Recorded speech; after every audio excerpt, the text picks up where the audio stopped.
for coming. We'll go ahead and get started.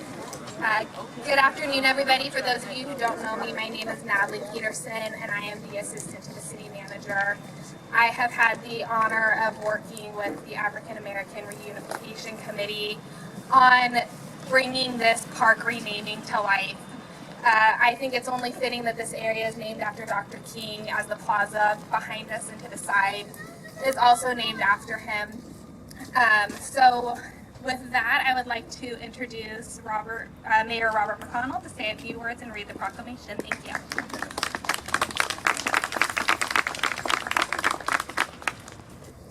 Thank you, Natalie, and thanks to each of you for coming today to recognize the distinction of naming this after a very important and significant American. And this is, of course, the week that we celebrate Juneteenth, which is often labeled an African American holiday, but in reality is an American holiday, because that event is as much of a part of American history as the Revolution, as the Civil War, and the Vietnam War. It's extremely significant, and as we learn more about it, we become more enlightened. So this is a step in that process as well. This was the proclamation that was presented at City Council. Some of you may have heard it, but allow me to read it again. It reads, whereas Juneteenth is the oldest known celebration commemorating freedom from slavery in the United States, and whereas on June 19, 1865, more than 2 years after President Lincoln signed the Emancipation Proclamation, word finally reached Galveston, Texas, that slaves were freed, and whereas President Biden called upon Americans to recommit together to the work of equity, equality, and justice, and commit together to eradicate systemic racism that still undermines our founding ideals and collective prosperity. And whereas on May 24, 2022, the Vallejo City Council approved the request from the Solano County African Family Celebration Committee renaming of a portion of Marina Vista Memorial Park as Dr. Martin Luther King Jr. Park. And whereas Juneteenth is an observance celebrated with traditions handed down through many generations, including family gatherings and picnics, music, stories told by elders, and local historians, speeches, and recognition of prominent individuals who have made significant achievements and contributions to the communities. And whereas it is a time for reflection and rejoicing, a time for assessment, self-improvement, and for planning the future.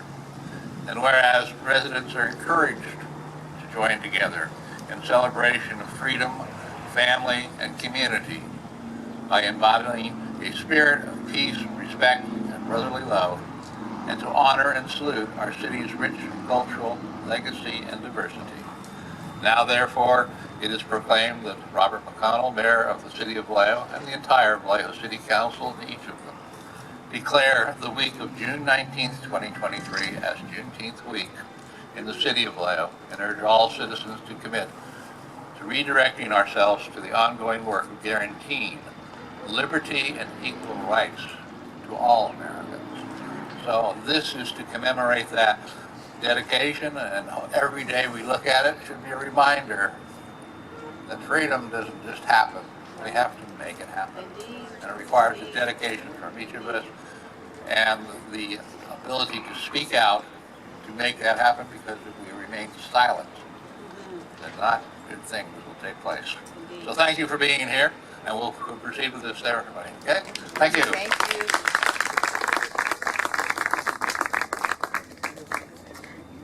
Thank you. I would now like to invite Councilmember Lorena Diaz to say a few words.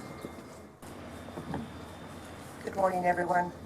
I am very happy to be here on this historic day, and we are very happy. This is my grandson, AJ. It's really important to teach our children at home what they might not learn at school. It's very important to teach them that we're all equal and that we need to unite so that we can get things done. And that's exactly what we see here today. Making history for a man that deserves to be acknowledged in many different ways. As we came here, AJ was telling me a little bit about Dr. Martin Luther King because he has learned about that. So I thought it was appropriate for him to be here. Thank you all for coming, and let this not be the last time that we are united in naming different parts of our city after leaders that have made a difference, not just at a national level, but leaders that are local leaders, because we have a lot of those here too. Thank you so much. Do you want to say just quick? No? He's the reason that I ran for city council, he and his sisters. Just so you know, this is why I do what I do.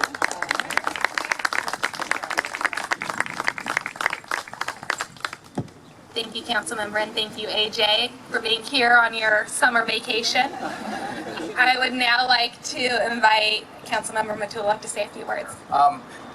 I look at this is once again another celebration for Vallejo to put in our cap of diversity.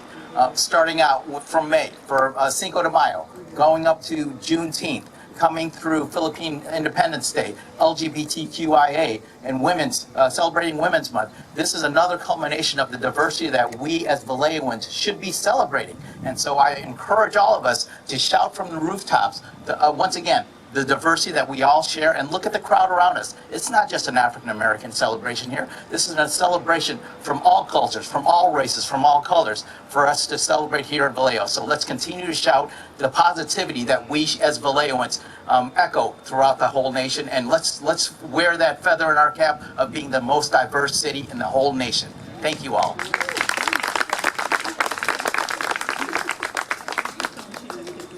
Thank you, Councilmember. I would now like to invite Ms. Hazel Wilson from the African American Family Reunification Committee to say a few words. Thank you. You got it, Tiff? Yes. All right.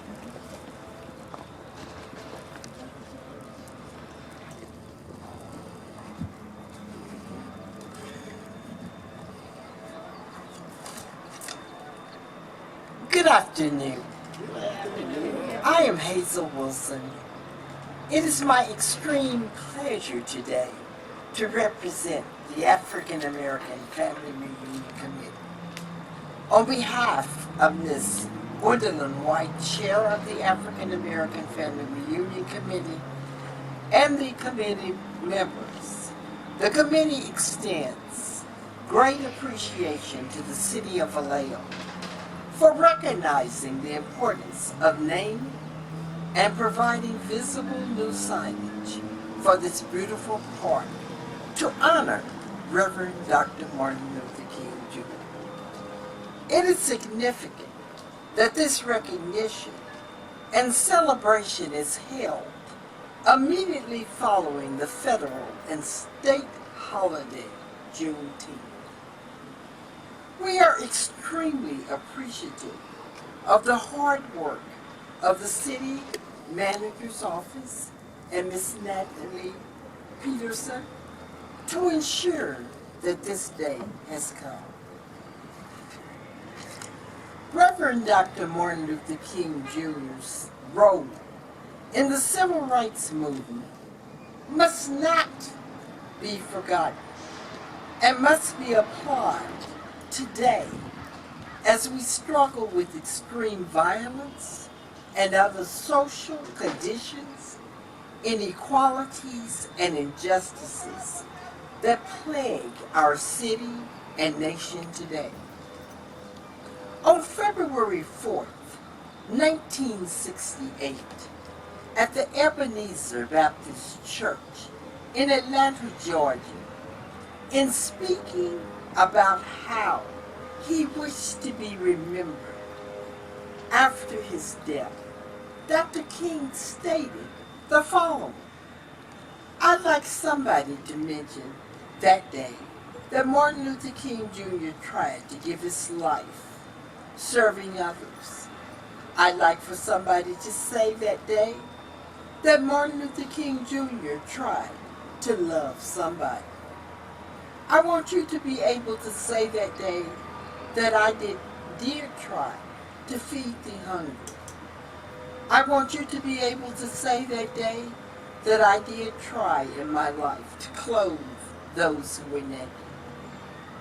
I want you to say on that day that I did try in my life to visit those who were in prison.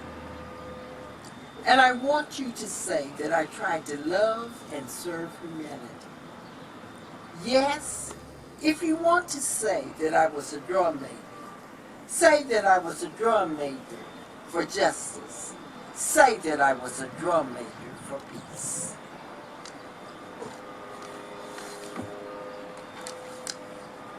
That statement is Dr. King's legacy to our nation.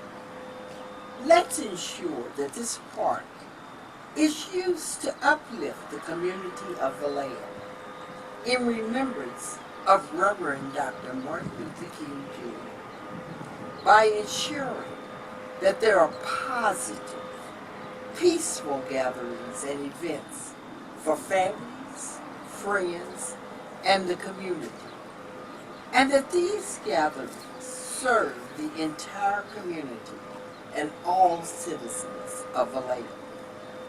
It is the African American Family Reunion's desire that there are events and resource fairs held in this park that will provide needed community services and resources, including free food and clothing giveaways, health screening and resources, gun buybacks, etc. In supreme honor and remembrance of the drum major of peace and justice, Reverend Dr. Martin Luther King Jr. Thanks again to the city of Vallejo. Thank you.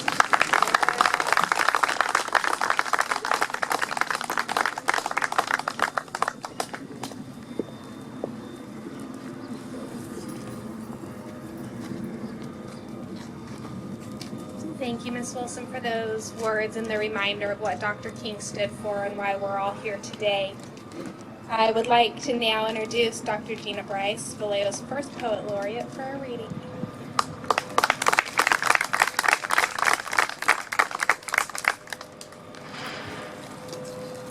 So good afternoon.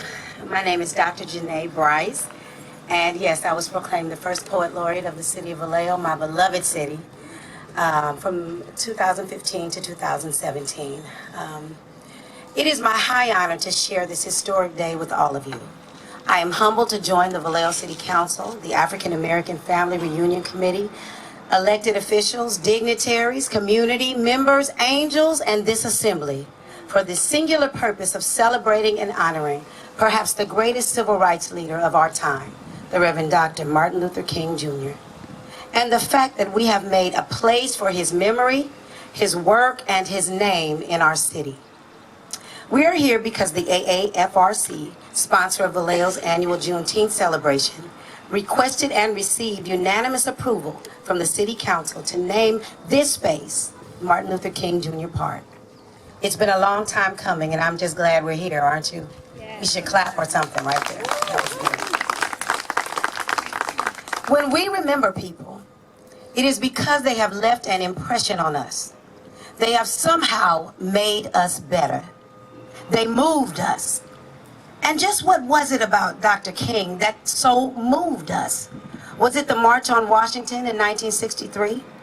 His winning the Nobel Peace Prize in 1964? Or in that same year, his unwavering work in securing the Civil Rights Act? Or was it his tireless efforts to secure the Voting Rights Act of 1965? I would submit that yes, it was all of this and more. But what has brought us here today, at this place, at this time? I would submit to you that it is, in a word, momentum. That impetus gained by a moving object. So I give you momentum. What is it, that thing that just won't let me slide into mediocrity and just let it be? That thing that keeps me moving forward, avoiding the quicksand of indecision, sidestepping the muck and the mire of going along just to get along. That force that buoys me and keeps me afloat amidst the choppy waters of this life. It's that thing that Martin had. It was a big, bad, bold thing that stood up anyway. That ironclad, cold thing that made him speak up anyway. Momentum. That shut your mouth and keep on talking when you know you've got something to say. That force that just won't let you take no for an answer. It makes you fight inequality like a cancer. Momentum. That unseen thing that increases the distance between the mundane and the monumental. It's momentum.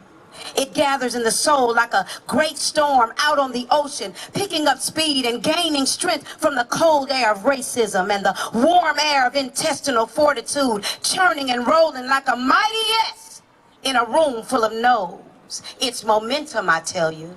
It's what made him march in Montgomery and march on Washington. It's what makes me march today and march tomorrow and march today and march tomorrow across my own Pettis Bridge. Because the struggle is real. So must too be our resolve to push back when you want to turn back. Now holler back if you heard me. I said push back when you want to turn back. Now holler back. It's what makes you want to go on to greatness when good enough will do. Martin was so tough that he still leads from the grave. He had it then, we still feel it now. That relentless pursuit of possibility. Momentum, momentum, momentum. Thank you. Wow. I don't think there's anything else to say besides wow. Thank you. I would now like to invite Peggy Thompson. Peggy is part of the governing board of trustees of the Solano County Office of Education. Thank you, Ms. Wilson, for that. What you gave was beautiful, all right, and you capped it off, all right. So I'm going to be a little bit pragmatic. I grew up here a long time ago, and I'm going to talk about the power of a park. I did a little research on it, being the chair of the Planning Commission here for Vallejo, and I really didn't know the significance that a park has in planning a community. But from my own experience, growing up here in Vallejo, the Vallejo City Park, we picnicked there for years and years and years. The park out there off Columbus Parkway, we were there all the time. And what the park does, it affords a place for any people that want to go there. They can go there at their own volition. They can go there and know that it's a safe place. They can go there and know that they can intermingle. The children can play freely because you can sit and you can watch your child across the park and not care what other child or whatever culture that child is, because that's community. So I just also wanted to say a little bit about the African American Family Reunion Committee, because I think that not enough was said about them. I am not active in their organization, but I support everything that they do, and I'm aware of what they're doing because I have some members in that organization that I speak to quite often, and they keep me up to date.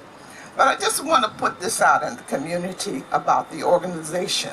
The Family Reunion Committee, through attention, awareness, and advocacy, has demonstrated the ability to identify, determine solutions, and communicate with respect to process. We all need to understand process. They understood process. With consistency through their excellent organizational skills, the value and the need for bringing and keeping together a people as a unified whole to promote to and for themselves a time and a place for cultural identity, enrichment, and social gathering that establishes and continues historical traditions. And then this event is a landmark for our children and our children's children's children of the city of Vallejo. So just going to touch on a couple of things that I pulled up about the power of a community, because I think that it exemplifies really what this is all about, given that Dr. King, he was foremost in equity, and social engagement. So the power of it says the benefits of community parks. The benefits of park make them irresistible to surrounding residents. In urban areas, community parks may be one of the only options residents have to enjoy nature and to be active. And in addition to the variety of the amenities, community playgrounds, parks are beneficial in many other ways. They contribute to community identity. They provide an active, passive recreational opportunity. Parks appeal to all ages, and they contribute to the health and the wellness of a community. They create value and green space. Each one of these categories, there's 2 or 3 pages of explaining how that park works within a community, benefiting to the community. I won't go into all of that, but I just touched on it, and I think it's just important that you know that parks have a benefit, and they benefit the community as a whole. And as far as family, I appreciate they put the word family in their organizational name, because it was not always family, but it is, life is about family. Without the dynamics of a family, you really don't have a community. So I'm going to close with that and thank all the members of the African American Family Committee and all the hard work that they've done. And I want to applaud my city for being open and understanding the value of what this group wants to do and has done and has demonstrated it well. Thank you.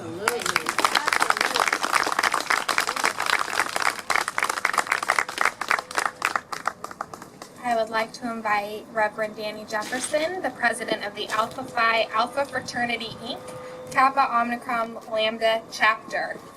Thank you.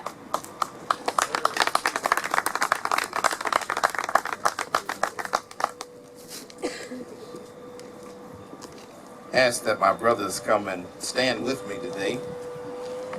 First, let me commend the African American Family Reunion Committee for your vision in naming this park after my fraternity brother, the late Dr. Martin Luther King Jr. I am Rev Danny Jefferson, the president of Alpha Phi Alpha Fraternity, Incorporated, the Kappa Omicron Lambda chapter covering Solano County and beyond. Dr. Martin Luther King popularized the notion of the beloved community.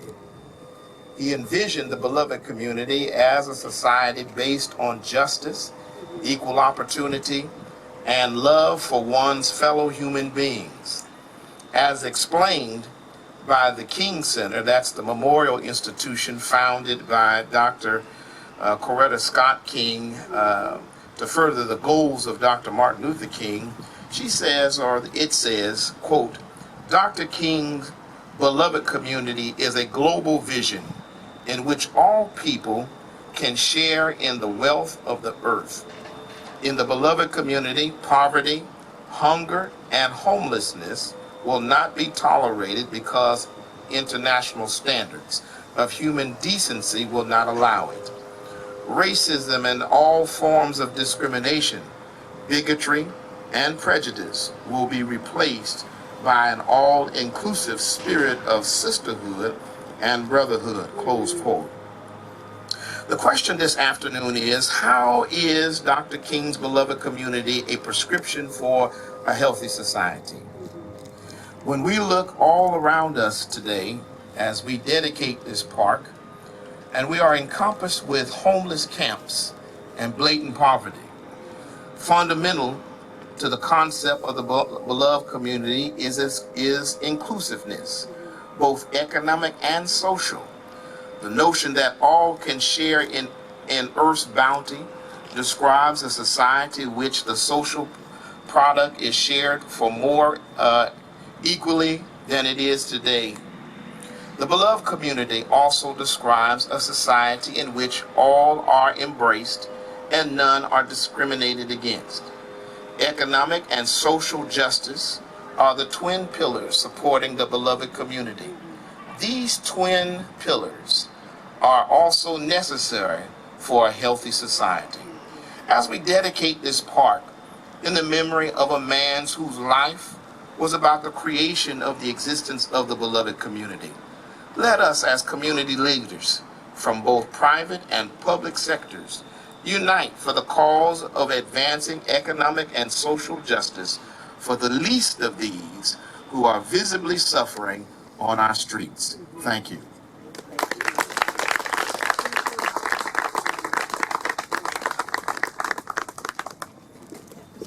I would like to thank all of our wonderful speakers here this afternoon. You all had very beautiful and amazing things to say, much better than I could have come up with, so thank you.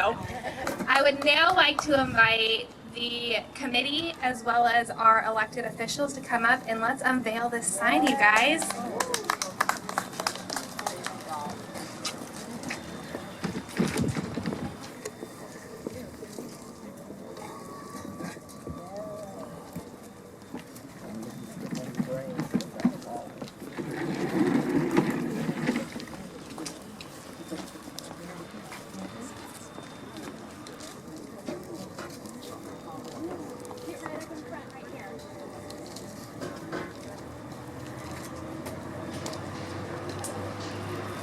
Speakers would like to join them as well. Our speakers can absolutely be up there.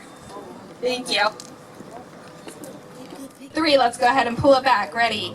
1, 2, 3. Yeah!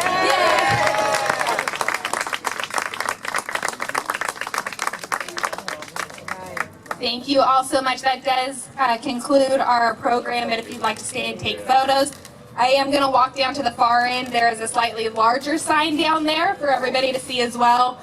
We chose this one just so it would be a little bit quieter than being right along the busy road for the speakers. Thank you. Oh, thank you very much.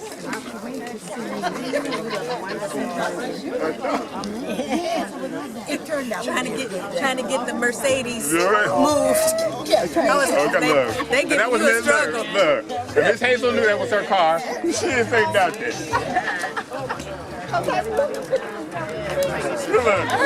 It was her car.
Even though we face the difficulties of today and tomorrow, I still have a dream.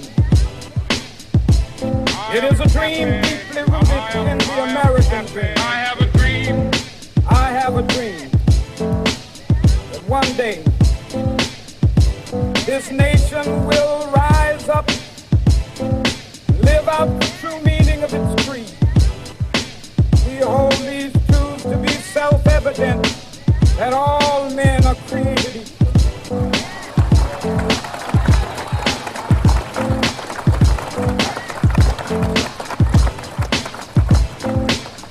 I have a dream that one day on the red hills of Georgia, the sons of former slaves and the sons of former slave owners will be able to sit down together at the table of brotherhood. I have a dream. One day, even the state of Mississippi, a state sweltering with the heat of injustice, sweltering with the heat of oppression, will be transformed into an oasis of freedom and justice. I have a dream that my 4 little children will one day live in a nation where they will not be judged by the color of their skin, but by the content of their character. I have a dream today